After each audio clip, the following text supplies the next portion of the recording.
हिमाचल प्रदेश एक ऐसा राज्य जो प्राकृतिक रूप से इतना रमणीक है कि देवता भी यहाँ निवास करते थे, इसीलिए इसे देवभूमि भी कहा जाता है।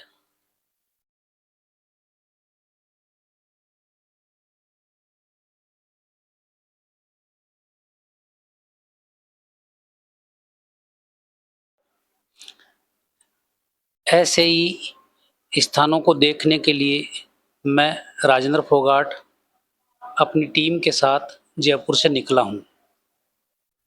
अभी हम ट्रांस हरियाणा हाईवे पर चल रहे हैं। इसी से आगे चलकर बाईं तरफ हम दिल्ली कटरा का जो नया एक्सप्रेस हाईवे बना है उस पर चलेंगे।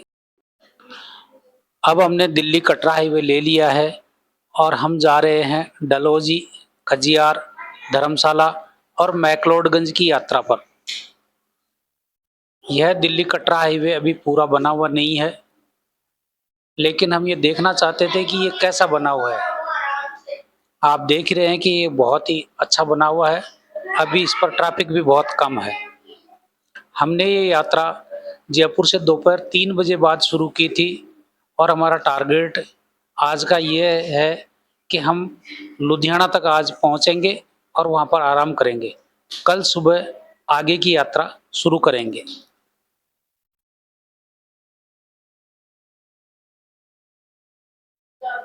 रात को 11 बजे के आसपास हम लुधियाना पहुंचे और सो गए। अब आगे की यात्रा के लिए सभी तैयार हो रहे हैं। थोड़ी ही देर में हम यहाँ से निकल पड़ेंगे आगे की यात्रा के लिए।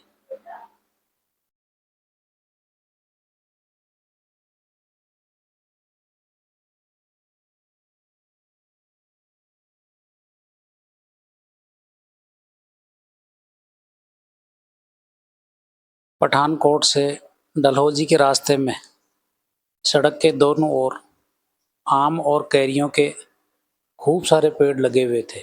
उन्हीं को देख करके हमारे साथियों ने एक जगह गाड़ी रोकी और लगे कैरियां तोड़ने।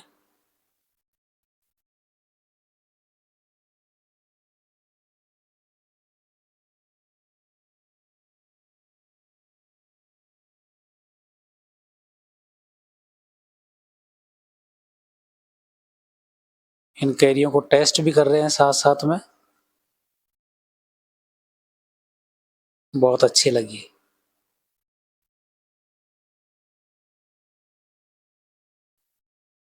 सड़क के दोनों ओर बहुत बड़ी मात्रा में है आम के कैरियों के पेड़।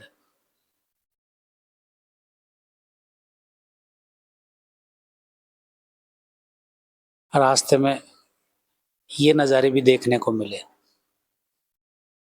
कितना शानदार है। आप पानी की ट्रांसपेरेंसी देखिए, बिल्कुल साफ। नीचे के पत्थर भी आराम से दिखाई दे रहे हैं। बहुत ही सुंदर दृश्य है ये।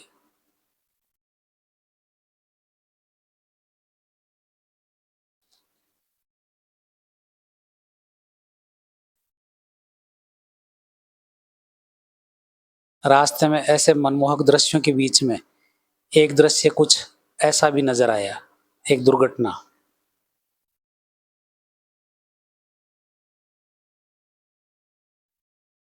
सभी को भूख लगी थी, इसलिए रास्ते में डलहौजी से पहले एक अच्छी सी जगह देख करके नाश्ता तैयार करने का मन बनाया।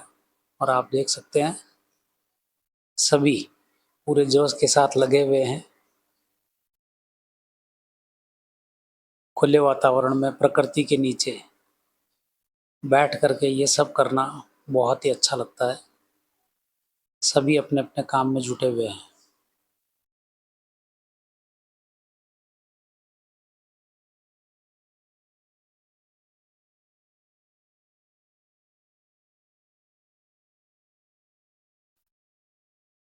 हमारे साथी तेजपाल जी इसमें मुख्य भूमिका में है।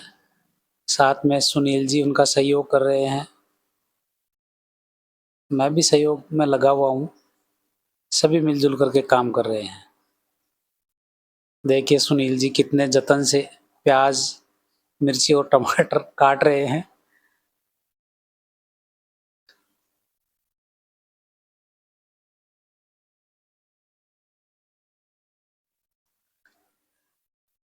इसके उपरांत सभी ने नाश्ता किया बड़े आराम से और उसके बाद में रवाना होकर के हम पहुंचते हैं डलहौजी। यह है डलहौजी का सुभाष चौक।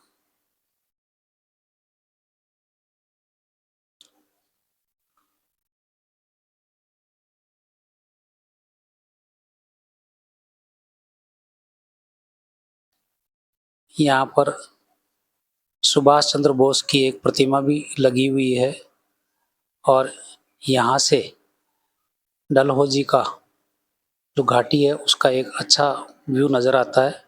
अभी हम आपको दिखाएंगे।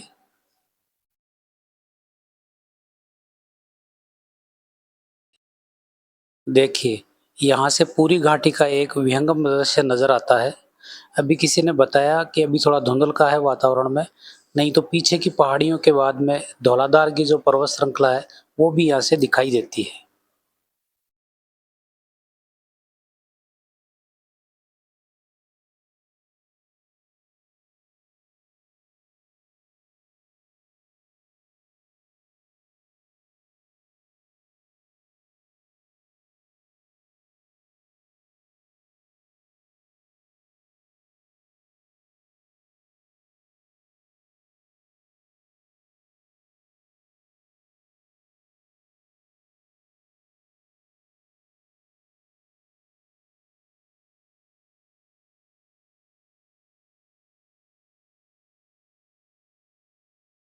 अभी हम यहाँ से गांधी चौक होते हुए पंचपुला एक वाटरफॉल है उसकी तरफ जा रहे हैं।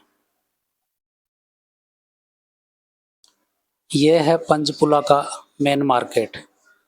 यहाँ से दाईं तरफ से सामने आपको दिखाई दे रही होगी, ये सीढ़ियाँ ऊपर झरने की ओर जाती है। चलिए हम भी आगे बढ़ते हैं।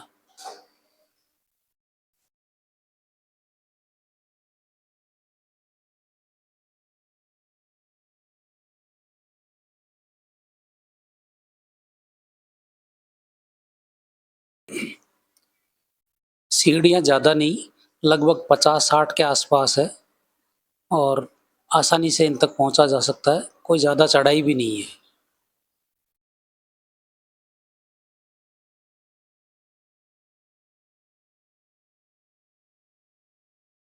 सीढ़ियों से आगे थोड़ा खुला सा आता है जिसमें दोनों तरफ दुकानें बनी हुई है। खाने पीने का सामान भी यहाँ पर उपलब्ध है। खरीदारी भी यदि आप कुछ करना चाहें तो खरीद सकते हैं। यहाँ से आगे बढ़ते हुए आप झरने तक इसी प्रकार से दोनों तरफ दुकानें हैं। आप आगे बढ़ते हैं और बढ़ कर के थोड़ी सी देर बाद में ही आपको झरना दिखाई देने लगता है। झरने के पास से दृश्य बहुत ही शानदार है। पूरी घाटी यहाँ से दिखाई देती है।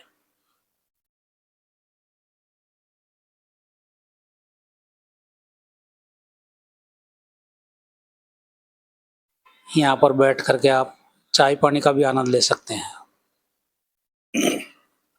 झरने के पास पहुँच करके थोड़ी निराशा हुई। आप देख ही सकते हैं तेजपाल भी काफ़ी निराश है। पानी बिल्कुल कम है। थोड़ा यदि बारिश के दौरान आते तो अच्छा पानी मिलता। पंचपुला से लौट करके खजियार की तरफ जाते हुए गांधी चौक पर हम थोड़ा रास्ते में कंफ्यूज हो गए। इस बात से पुलिस वाले भाई साहब भी थोड़े नाराज़ हुए। थोड़ा चालान का डर भी दिखाया, लेकिन रिक्वेस्ट पर फिर मान भी गए।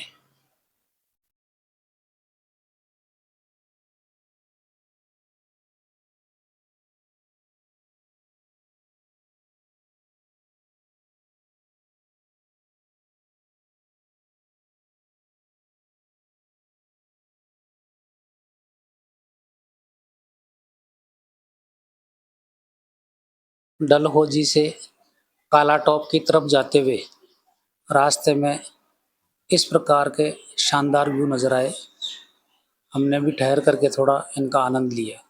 आप भी देखिए।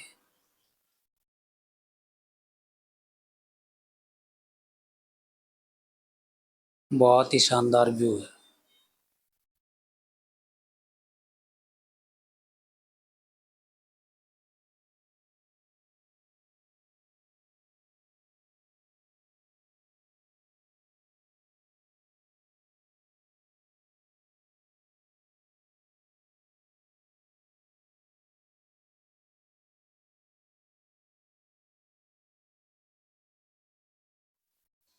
खजियार से पहले हम काला टॉप रुकना चाहते थे। काला टॉप जम्मू कश्मीर में पटनी टॉप जैसी एक जगह है जहाँ पर देवदार के बहुत ऊंचे ऊंचे पेड़ हैं और बिल्कुल पटनी टॉप जैसा ही दृश्य प्रस्तुत करते हैं। हमारी भी इच्छा थी वहाँ रुकने की, लेकिन इस बारिश की वजह से हम ऐसा नहीं कर सके और आगे बढ़ते गए। बारिश के समय में पर ऐसे स्थानों पर लैंडस्लाइड का खतरा होता है, लेकिन जब हमने देखा कि यहाँ पर बस चल रही है, तो क्योंकि बस वाले ज़्यादातर स्थानीय लोग होते हैं और उनको इन पहाड़ों की बारिश वगैरह का सबका अच्छा अनुभव होता है, इसलिए हमने भी उन्हीं के साथ साथ चलते रहने का निर्णय लिया और हम इस बस के पीछे पीछे आगे बढ़ते गए। बारिश कभी धीमे होती, कभी तेज़ होती, कभी ओले गिरते, लेकिन हम आगे बढ़ते रहे।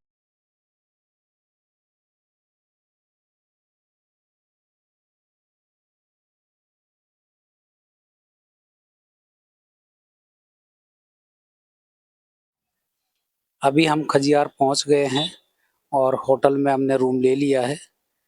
होटल के रूम से ही ये घाटी का दृश्य दिखाई दे रहा है, जो बहुत ही शानदार है, खूबसूरत है। आज हम रात को यहीं रुकेंगे और कल आगे की यात्रा की शुरुआत करेंगे।